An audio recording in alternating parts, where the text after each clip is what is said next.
To be honest, is it our fault we're broke?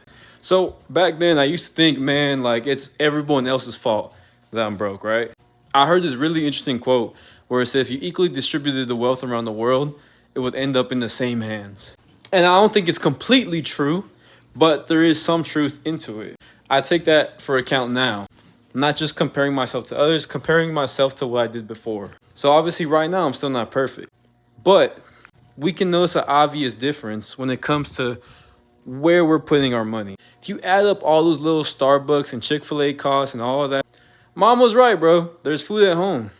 Because I did some math on me, right? This is just Starbucks. So I started making coffee for my wife at home. Starbucks would be about $60 to $80 a month because, $6 coffee multiple times a month. That's on the low end.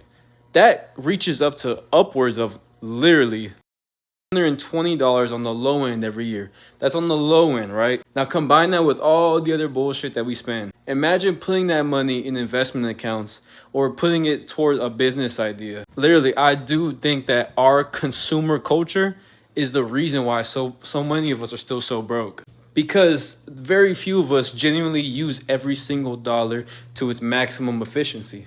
I'm still working on that. I'm not perfect. But it pains me to see people that I grew up with that I know they can get out of these neighborhoods, but they simply won't put away the money for something that will be good for them in the long run. The point of this video is saying it's not all of our fault realistically, but at the end of the day, it is a very high percentage of our fault because we have the opportunity to put our money in certain places. So yeah, man, I encourage people, especially young people like me, to put money in healthy places. Places that's going to build up for your family or just for you later on.